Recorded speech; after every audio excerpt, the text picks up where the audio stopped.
2024년 12월 3일 밤 윤석열 대통령이 계엄을 선포했다.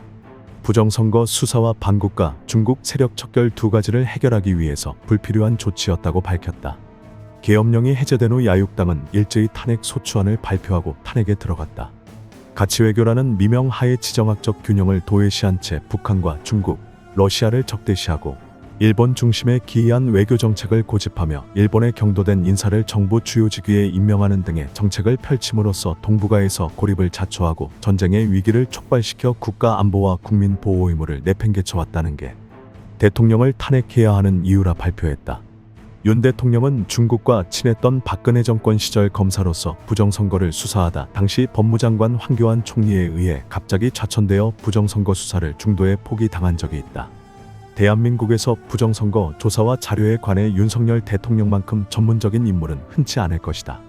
윤석열 대통령이 밝히려는 부정선거에 관해서는 여러 가지 문제가 꾸준히 제기되어 왔다. 2011년 6월 한국의 중앙선관위가 만든 세계선거기관협의회 AWEB라는 단체가 있다.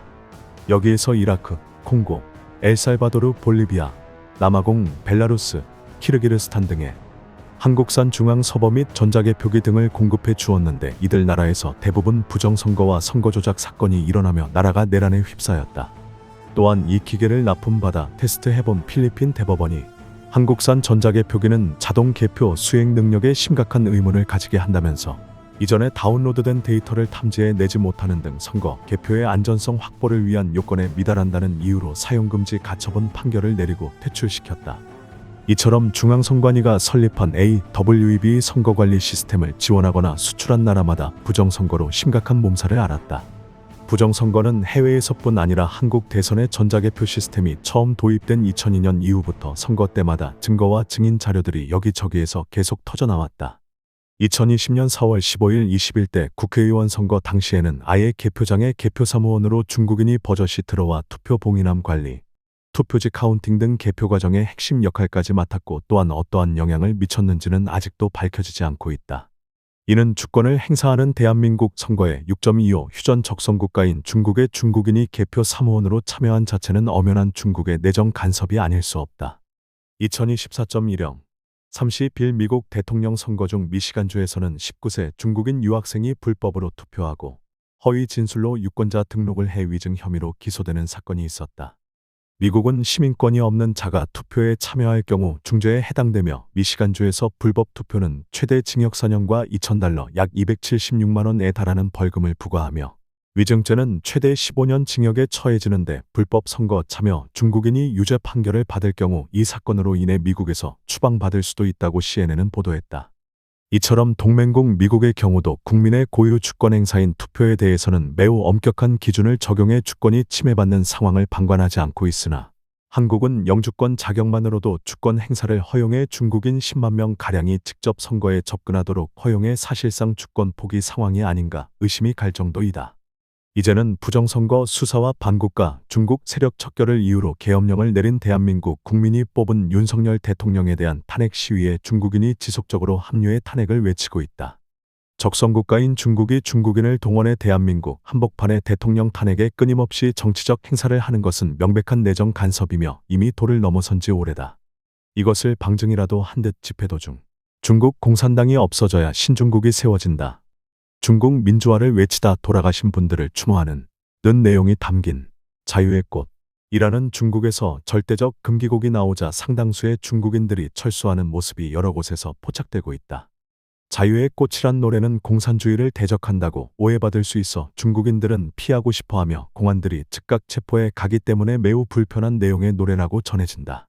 이런 영상이 유튜브로 퍼져나가는 시기에 맞춰 지난 4일 중국 대사관은 위챗 공식 계정을 통해 한국에 거주하는 중국인에게 한국에서 정치활동에 참여하지 말 것이라고 밝혀 그동안 대한민국의 내정 간섭을 간접적으로 시인을 했다.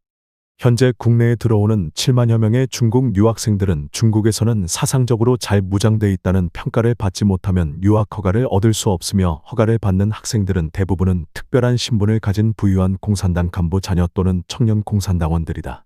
중국인들과 중국 유학생들이 국내에서 정치적 행동을 한 것은 어제 오늘 일이 아니다. 베이징 올림픽 성화 국내 봉송이 진행된 2008.04 27일 오후 서울 프라자 호텔 로비에 중국이 불법 점령한 티베트 독립을 외치던 3명의 티베트인들이 있었다. 당시 달라이 라마와 판다의 고향으로 알려진 티베트인들이 국기를 들고 시위를 하다 이에 격분한 400명의 중국인이 몰려와 폭행하고 이를 말리던 한국인, 기자, 경찰들까지 무법천지로 폭행한 사건은 해외에서도 중국인들이 얼마나 조직적으로 움직이는지 보여주는 충격적인 사건이었다. 대한민국에 들어와 중국 대사관의 통제와 지시를 받지 않은 중국인들은 조국 중국으로 귀국 시 엄격한 취업 제한, 주택 구입 제한, 차량 구입 제한, 이동 제한 등 감당할 수 없는 불이익 당한다. 그렇기에 중국인 개인이나 단체가 독단적으로 정치적 행동을 하는 것은 불가능하기 때문에 중국인들이 국내 문제에 간섭하는 것은 중국의 내정 간섭으로 봐도 조금의 이상함이 없다. 현재 법무부 출입국 외국인정책본부에 따르면 2023년 한국 체류 외국인 250만여 명 중 가장 많은 국적은 중국 94만 2,395명이며 뒤이어 베트남 27만여 명, 태국 20만여 명 등의 순으로 발표됐고 대한민국 선거에 영주권만으로 영향력을 행사할 수 있는 중국인 유권자는 10만 명에 달한다. 과거 주한 미국 대사를 역임하고 미국 중앙정보국 CIA 중국지 부장을 지낸 제임스 릴리는 과거 중국의 국가안전부의 첩보 수집 방식은 기존의 정보기관과는 전혀 다르다면서 유학생들 또한 누구나 스파이가 될 수 있다 고 경고한 바 있다.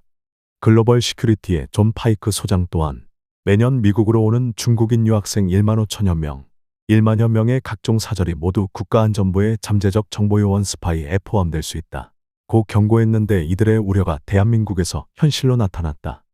이제 윤석열 대통령이 내린 계엄령의 부정선거, 수사와 반국가, 중국 포함 세력 척결 2가지 명분은 현실로 드러났다. 그러나 대한민국은 대법관이 중앙선거관리위원 위원장을 겸직하고 있어 그동안 끊임없이 제기되어 온 부정선거 의혹이 정확하게 대법원에서 뒤집히거나 밝힐 수는 없었다. 중국도 이미 내정 간섭을 간접적으로 시인했으며 북한 또한 중국을 통해 국적 세탁 후 대한민국에 들어와 조국을 위해 활동하는 것은 더 이상 비밀이 아니며 이는 한미일 삼각 동맹을 끊임없이 위협하고 있다. 이에 윤석열 대통령은 헌법재판소에서 공개적으로 공정하고 투명하게 전 세계가 볼 수 있게 생중계로 재판받기를 신청했으나 받아들여질지는 아직까지 미지수다.